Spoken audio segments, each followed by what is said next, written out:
ನಮಸ್ತೆ ರೀ ಎಲ್ಲರಿಗೂ ವೆಲ್ಕಮ್ ಟು ಚೇತೂಸ್ ಕಿಚನ್. ನಾನು ಸಿಂಪಲ್ಲಾಗಿ ಯಾವ ಥರ ಪಾಲಕ್ ಪನ್ನೀರ್ನ ಮಾಡ್ತೀನಿ ಅಂತ ನನ್ನ ಸ್ಟೈಲಲ್ಲಿ ತೋರಿಸ್ಕೊಡ್ತೀನಿ ಬನ್ನಿ. ನಾನು ಮೊದಲಿಗೆ ಅರ್ಧ ಕಟ್ಟಷ್ಟು ನಾನು ಪಾಲಕ್ನ ತೊಗೊಂಡಿದ್ದೀನಿ. ನಾನು ಪೂರ್ತಿ ಒಂದು ಕಟ್ಟಷ್ಟು ತೊಗೊಂಡಿಲ್ಲ, ತುಂಬ ದೊಡ್ಡದಿತ್ತದು. ಸೊ ಹಾಗಾಗಿ ಅರ್ಧದಷ್ಟು ಮಾತ್ರ ತೊಗೊಂಡಿದ್ದೀನಿ. ಹಾಗೆ ಪನ್ನೀರನ್ನು ತೊಗೊಂಡಿದ್ದೀನಿ 1 ಪ್ಯಾಕೆಟು. ಅದನ್ನು ನಮಗೆ ಎಷ್ಟು ಸೈಜಿಗೆ ಬೇಕಲ್ಲ ಅಷ್ಟು ಚಿಕ್ಕದಾಗಿ ಕಟ್ ಮಾಡಿ ಇಟ್ಕೊಂಡಿದ್ದೀನಿ. ಆಮೇಲೆ ತವಾನ ಇಟ್ಕೊಂಡಿದ್ದೀನಿ ಸ್ಟವ್ ಮೇಲೆ ಕಾಯೋದಕ್ಕೆ ಅಂತ. ಅದಕ್ಕೆ 1-2 ಟೇಬಲ್ ಸ್ಪೂನ್ ಎಣ್ಣೆನ ಹಾಕ್ಕೊಂಡು ಒಂದು ಸ್ವಲ್ಪ ಅರಿಶಿನ ಹಾಗೆ ಅಚ್ಚ ಖಾರದ ಪುಡಿ ಸ್ವಲ್ಪ ಸಾಲ್ಟನ್ನು ಹಾಕ್ಕೊಂಡ್ಬಿಟ್ಟು ನಾನು ಆಗಲೇ ಕಟ್ ಮಾಡಿ ಇಟ್ಕೊಂಡಿರೋ ಪನ್ನೀರನ್ನ ಹೀಟಾಗಿರೋ ತವಾ ಮೇಲೆ ಹಾಕ್ತೀನಿ.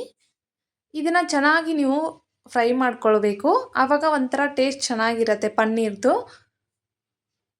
ಈ ಥರ ನೀವು ಇದನ್ನು ಚೆನ್ನಾಗಿ ಫ್ರೈ ಮಾಡಿಕೊಂಡ್ರೆ ಒಳ್ಳೆಯದು.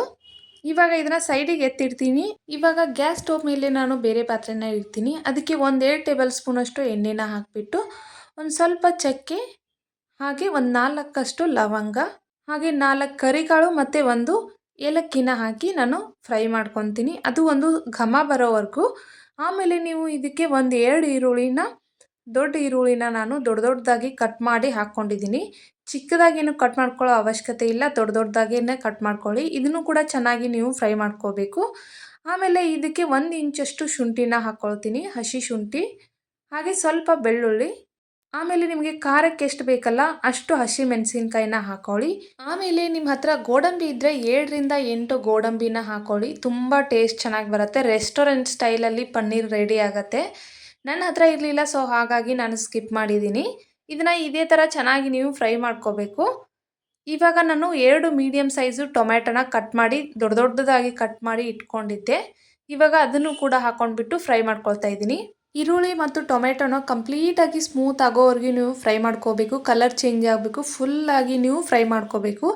ಇವಾಗ ನಾನು ಆಗಲೇ ಪಾಲಕ್ನ ತೋರಿಸಿದ್ದೆ ಅಲ್ಲ, ಅದನ್ನು ಚಿಕ್ಕದಾಗಿ ಕಟ್ ಮಾಡಿಕೊಂಡು ತೊಳೆದು ಇಟ್ಕೊಂಡಿದ್ದೆ. ಆ ಪಾಲಕ್ನ ಎಲ್ಲ ಇವಾಗ ಇದಕ್ಕೆ ಹಾಕ್ತಾ ಇದ್ದೀನಿ.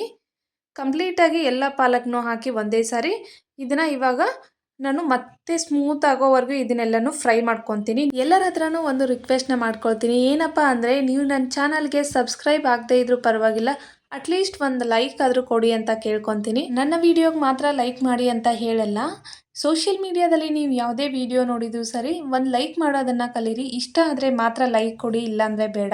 ಆವಾಗ ಮಾತ್ರ ಮಾಡಿದವ್ರಿಗೂ ಕೂಡ ಒಂದು ವ್ಯಾಲ್ಯೂ ಅನ್ನೋದು ಸಿಗೋದು. ಇದು ಕಂಪ್ಲೀಟಾಗಿ ಫ್ರೈ ಆಗಿದ್ದಾಯಿತು. ಇವಾಗ ಸ್ಟವ್ ಆಫ್ ಮಾಡಿಕೊಂಡು ಇದನ್ನು ತಣ್ಣಗಾಗೋದಕ್ಕೆ ಬಿಡ್ತೀನಿ. ಆಮೇಲೆ ಒಂದು ಮಿಕ್ಸಿ ಜಾರ್ನ ತೊಗೊಂಡ್ಬಿಟ್ಟು ಇದು ಕಂಪ್ಲೀಟಾಗಿ ತಣ್ಣಗಾದ್ಮೇಲೆ ಇವಾಗ ಇದನ್ನು ಮಿಕ್ಸಿ ಜಾರ್ಗೆ ಹಾಕ್ಕೊಳ್ತೀನಿ ನಾನು.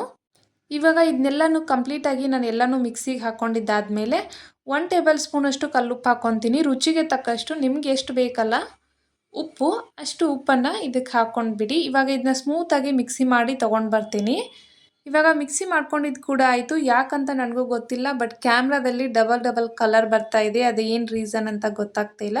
ಬಟ್ ಕಂಪ್ಲೀಟಾಗಿ ಗ್ರೀನಾಗೇ ಇದೆ ಕಲರ್ ಮಾತ್ರ, ಯಾಕಂದರೆ ಪಾಲಕ್ ಹಾಕಿದ್ದೀನಲ್ಲ ಅದಕ್ಕೆ. ಸ್ಟವ್ ಆನ್ ಮಾಡ್ಕೊಂಡ್ಬಿಟ್ಟು ಸ್ವಲ್ಪ ಎಣ್ಣೆನ ಹಾಕ್ಕೊಂಡು 2 ಪಲಾವ್ ಎಲೆನ ಹಾಕ್ಕೊಂಡು ಇವಾಗ ಮಿಕ್ಸಿ ಮಾಡಿಟ್ಕೊಂಡಿದ್ನಲ್ಲ ಅದನ್ನೆಲ್ಲನೂ ಇದಕ್ಕೆ ಪೇಸ್ಟ್ ಎಲ್ಲ ಹಾಕ್ಕೊಳ್ತಾ ಇದ್ದೀನಿ. ಇವಾಗ ಮಿಕ್ಸಿ ಜಾರಲ್ಲಿ ಇರೋದನ್ನು ಕೂಡ ಕಂಪ್ಲೀಟಾಗೆಲ್ಲ ತೆಗೆದು 1 ಸ್ಪೂನಿಂದ ಇದಕ್ಕೆ ಹಾಕ್ಕೊಳ್ತಾ ಇದ್ದೀನಿ. ನೀವು ಬೇಕಿದ್ದರೆ ಎಣ್ಣೆ ಬದಲು ತುಪ್ಪ ಬೇಕಿದ್ರೂ ಹಾಕ್ಬೋದು, ಇಲ್ಲ ಬಟರ್ ಇದ್ದರೆ ಬಟರ್ ಕೂಡ ಯೂಸ್ ಮಾಡ್ಕೋಬೋದು, ಚೆನ್ನಾಗಿ ಬರುತ್ತೆ ಟೇಸ್ಟು. ಇದನ್ನು ಚೆನ್ನಾಗಿ ಫ್ರೈ ಮಾಡ್ಕೊಳ್ಳಿ ಈ ಥರ. ಆಮೇಲೆ 1 ಟೇಬಲ್ ಸ್ಪೂನಷ್ಟು ಧನಿಯಾ ಪುಡಿನ ಹಾಕ್ಕೊತಾ ಇದ್ದೀನಿ. ಆಮೇಲೆ 1/2 ಟೇಬಲ್ ಸ್ಪೂನು ಗರಂ ಮಸಾಲ ಹಾಕ್ಕೊಳ್ತಾ ಇದ್ದೀನಿ. ಇಷ್ಟ ಆದರೆ ಸಾಕು, ಜಾಸ್ತಿ ಮಸಾಲ ಎಲ್ಲ ಹಾಕೋದಕ್ಕೆ ಹೋಗಬೇಡಿ. ಯಾಕಂದರೆ ಜಾಸ್ತಿ ಮಸಾಲದೇ ಸ್ಮೆಲ್ ಆದರೆ ನೀವು ಪಾಲಕ್ದಾಗಿರ್ಬೋದು ಅಥವಾ ಬೇರೆ ಟೇಸ್ಟ್ ಕೊಡಲ್ಲ. ನೀವು ಏನು ಚಕ್ಕೆ ಏಲಕ್ಕಿ ಲವಂಗ ಹಾಕಿರ್ತೀರಲ್ಲ ಅದೇ ಸಾಕು, ಬೇರೆ ಯಾವುದು ಜಾಸ್ತಿ ಹೆಚ್ಚಿಗೆ ಮಸಾಲ ನೆಸಸರಿ ಇಲ್ಲ. ಇದನ್ನು ಕಂಪ್ಲೀಟಾಗಿ ಇದರಲ್ಲಿರೋ ನೀರೆಲ್ಲ ಆವಿಯಾಗಿ ಹೋಗೋವರೆಗೂ ನೀವು ಇದನ್ನು ಫ್ರೈ ಮಾಡ್ಕೊಳ್ಬೇಕು, ಇದೇ ಥರ ಕೈ ಬಿಡದೆ. ಇವಾಗ ಒಂದು ಲಿಡ್ನ ಕ್ಲೋಸ್ ಮಾಡಿಕೊಂಡು ಮತ್ತೆ ಬೇಯಿಸ್ಕೊತೀನಿ. ಇವಾಗ ಲಿಡ್ನ ಓಪನ್ ಮಾಡ್ತಾ ಇದ್ದೀನಿ. ಇದರಲ್ಲಿರೋ ಕಂಪ್ಲೀಟಾಗಿ ನೀರೆಲ್ಲ ಹೋಗಿದೆ. ಈ ಥರ ಸ್ಟ್ರಕ್ಚರ್ ಬರಬೇಕಿದು. ಇವಾಗ ಮಿಕ್ಸಿ ಜಾರನ್ನು ಕೂಡ ನಾನು ತೊಳೆದು ನೀರು ಹಾಕ್ಕೊತೀನಿ. ನಿಮಗೆ ಯಾವ ಕನ್ಸಿಸ್ಟೆನ್ಸಿಯಲ್ಲಿ ಬೇಕಲ್ಲ ಅಷ್ಟು ನೀರನ್ನು ಹಾಕ್ಕೊಳ್ಳಿ. ನಮಗೆ ಎಷ್ಟು ನೀರು ಬೇಕು ನಾನು ಹಾಕ್ಕೊಳ್ತಾ ಇದ್ದೀನಿ. ಇದು ಇವಾಗ ಚೆನ್ನಾಗಿ ಬಾಯ್ಲ್ ಆಗಬೇಕಿದು. ಬಾಯ್ಲ್ ಆದಮೇಲೆ ಮೇಲೆ ಎಣ್ಣೆ ಥರ ಬರಬೇಕು, ಅಲ್ಲಿವರೆಗೂ ನೀವು ಇದನ್ನು ಬಾಯ್ಲ್ ಮಾಡ್ಕೋಬೇಕು. ಮೇಲೆ ಒಂದು ಲಿಡ್ನ ಕ್ಲೋಸ್ ಮಾಡಿಕೊಂಡು ಸ್ವಲ್ಪ ಬೇಯಿಸ್ಕೊತೀನಿ. ಇವಾಗ ಓಪನ್ ಮಾಡ್ಕೊಳ್ತಾ ಇದ್ದೀನಿ. ಇವಾಗ ಮೇಲೆ ಎಲ್ಲ ಸ್ವಲ್ಪ ಎಣ್ಣೆ ಬಂದಂಗೆ ಆಗಿದೆ ನೋಡಿ. ಇವಾಗ ಮೊಸರನ್ನ ಹಾಕ್ಕೊಳ್ತಾ ಇದ್ದೀನಿ, ಗಟ್ಟಿ ಮೊಸರು.